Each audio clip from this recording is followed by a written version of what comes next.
Graba pues. Bien, ahora sí. Comienzo grabación y comienzo lectura.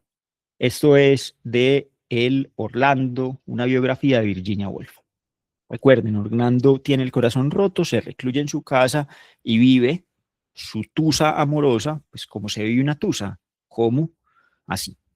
Orlando acercó su silla a la mesa, abrió las obras de Sir Thomas Browne y procedió a investigar la delicada articulación de uno de sus pensamientos más largos y prodigiosamente intrincados.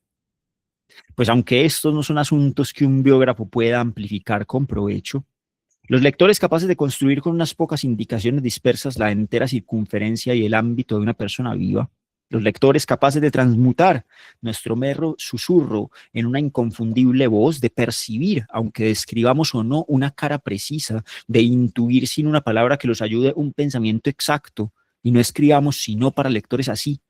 Esos lectores ejemplares, decimos, saben muy bien que Orlando estaba extrañamente formado de muchos humores, melancolía, de indolencia, de pasión, del amor a la soledad, para no decir nada de esas deformaciones y sutilezas de genio que apuntamos en la primera página, cuando guerreó con la cabeza de un negro muerto, la hizo rodar al suelo, la sujetó caballerescamente fuera de su alcance y luego se acogió a la ventana con un libro.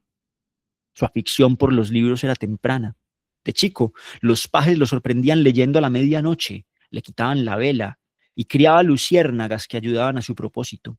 Le quitaban las luciérnagas y casi prendió fuego a la casa con una mecha, para decirlo de una vez, dejando al novelista la tarea de alisar la seda arrugada y sus complicaciones. Orlando era un hidalgo que padecía del amor a la literatura. Muchas personas de su tiempo, aún más las de su rango, escapaban al mal y quedaban en libertad de correr, de cabalgar o de enamorarse a su gusto.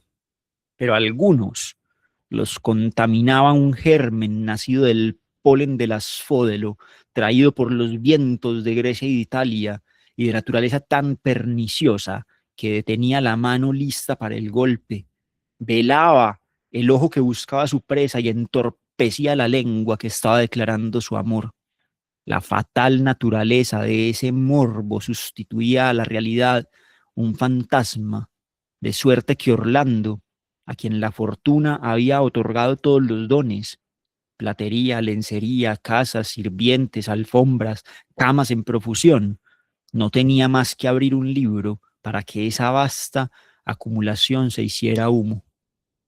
Desaparecían los 9 acres de piedra que eran su casa, se evaporaban los 150 servientes, se volvían invisibles los 80 caballos de silla. Sería prolijo enumerar las alfombras, divanes, tapicerías, porcelanas, platerías, vinagreras, calentadores y otros bienes muebles, a veces de oro macizo, que se desvanecían bajo la miasma como niebla marina. Así era, y Orlando se quedaba solo, leyendo, un hombre desnudo. En la soledad, el mal tomaba cuerpo rápidamente. Ya entrada la noche, leía a veces unas 6 horas más, y cuando le pedían instrucciones para carnear la hacienda o para cosechar el trigo, apartaba su infolio y miraba sin comprender. Eso era grave, y les partía el alma al halconero Hall, al palafrenero Giles, a Miss Greenbridge, el ama de llaves, a Mr. Dupper, el capellán. Un apuesto caballero como él, decían, no necesitaba libros. Que dejara los libros, decían, a los tullidos y a los moribundos. Pero algo peor venía, pues una vez que el mal de leer se apodera del organismo, lo debilita y lo convierte en una fácil presa de ese otro azote que hace su habitación en el tintero y que supura en la pluma. El miserable se dedica a escribir.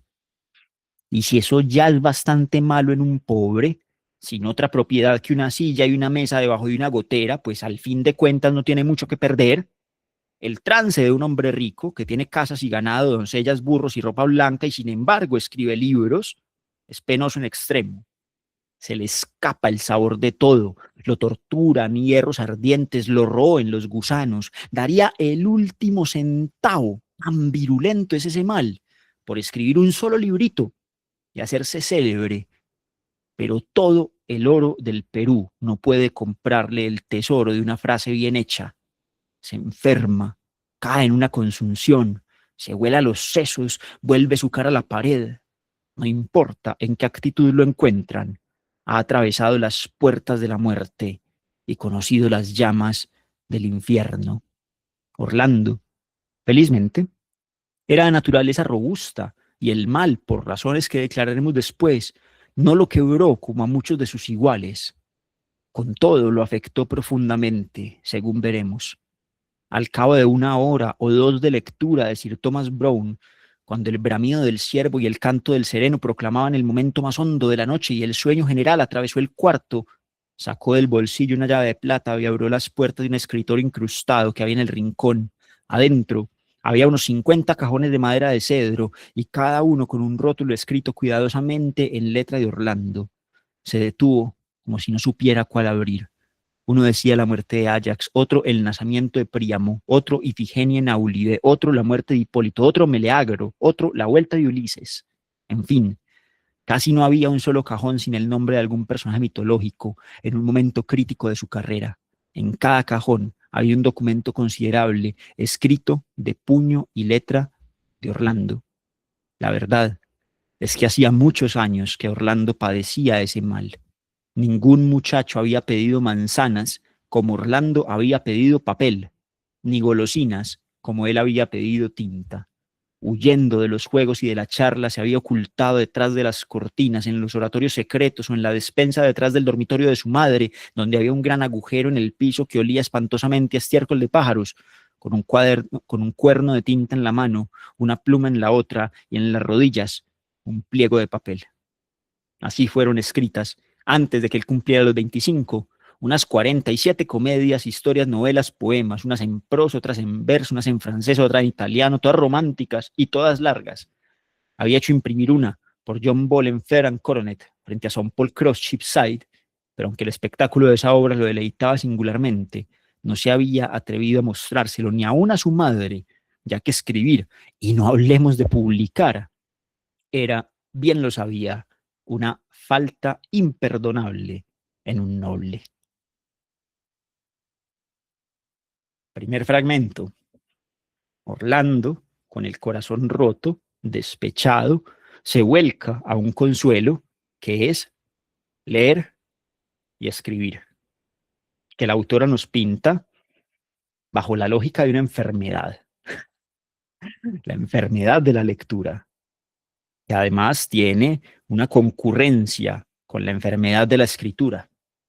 Y empieza a escribir Orlando, y paso ya al segundo fragmento, porque empieza a escribir y en el proceso de escribir decide alguna vez mostrarle lo que escribe a un gran poeta, un poeta que sabe, un tal señor Green, y se lo muestra y el poeta se burla de él, se burla de su escritura, ridiculiza lo que es capaz de hacer.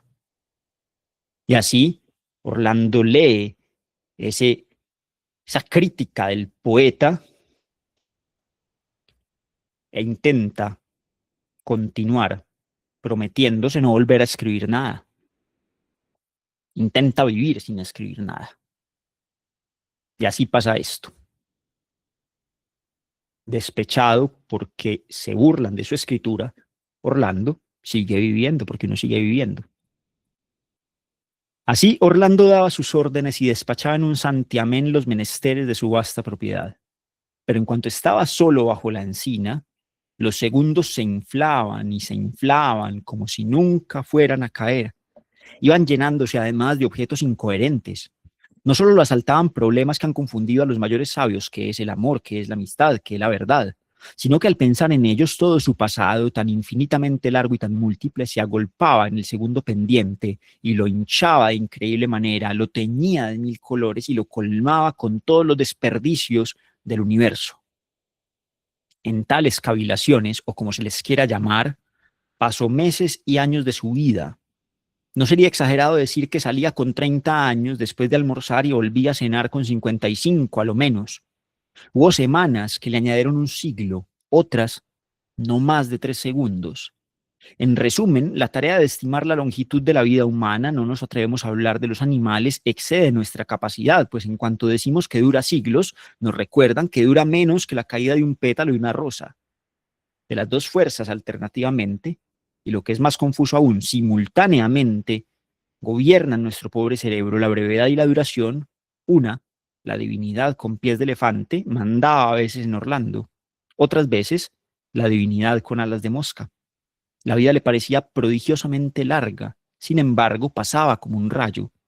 Pero hasta en las etapas más infinitas, cuando se hinchaban más los instantes y le parecía errar solo por desiertos de enorme eternidad, el tiempo le faltaba para aplanar y descifrar los turbios pergaminos que 30 años entre los hombres y las mujeres habían enrollado y apretado en su corazón y su cerebro. Aún estaba perplejo con el amor. La encina había producido sus hojas y las había dispersado en el suelo unas 12 veces, cuando la ambición lo echaba del campo, para ser echada a su vez por la literatura o por la amistad. Y como la pregunta inicial no había sido resuelta, ¿qué es el amor? Volvía a la primera insinuación o sin insinuación y expulsaba los libros o las metáforas o los para qué vive uno al margen, donde se desplegaban a la espera de una ocasión de intervenir de nuevo. Alargaban el proceso las muchas ilustraciones, no solo visuales, como la de la vieja reina Isabel acostada en el diván de tapicería, vestida de brocado rosa, con una tabaquera de marfil en la mano y una espada con empuñadura con empuñadura de oro al costado, sino olfativas, exhalaba un fuerte perfume, y auditivas, los ciervos aquel día de invierno bramaban en Richmond Park. Y así, el pensamiento del amor estaba todo impregnado de invierno y nieve, de fogatas de leña, de mujeres rusas, espadas de oro y ciervos que bramaban, de la baba del viejo rey Jaime y fuegos de artificio y sacos de tesoro en bodegas de barcos isabelinos. Cuanta idea trataba de extraer de su sitio en la mente estaba oculta por materias extrañas, como el trozo de vidrio que después de un año en el fondo del mar se ha incorporado huesos y libélulas y monedas y trenzas de mujeres ahogadas. Otra metáfora, por Júpiter, exclamaba al decir eso, lo que muestra el desorden y el laberinto de su estado mental y explica por qué razón la encina floreció y se marchitó tantas veces antes de que Orlando llegara a definir el amor. ¿Y para qué? Se preguntaba. ¿Por qué no formular directamente en pocas palabras? Y luego meditaba una media hora o tal vez 2 años y medio el modo de formular directamente en pocas palabras qué es el amor. Una comparación como la anterior es del todo falsa, arguía, porque no hay libélulas, salvo en circunstancias muy excepcionales, que viva en el fondo del mar.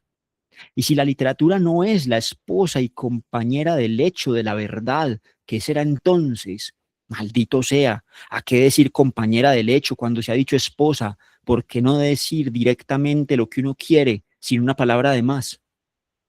Entonces optó por decir que el pasto era verde y el cielo azul, para conciliar de algún modo el austero genio de la poesía, que no dejó nunca de reverenciar siquiera de muy lejos. El cielo es azul, repetía, el pasto es verde. Levantando los ojos, vio que, al contrario, el cielo es como los velos de 1000 madonas que han dejado caer sus cabelleras, y el pasto se apresura y se oscurece como la fuga de muchachas que huyen de sátiros velludos en bosques encantados. A fe mía, dijo, porque había tomado la mala costumbre de hablar en voz alta, no veo que una sea más verdad que la otra, las dos son falsas. Y desesperó de resolver el problema de la poesía y de la verdad, y cayó en un hondo abatimiento. Damas y caballeros, doña Virginia Woolf.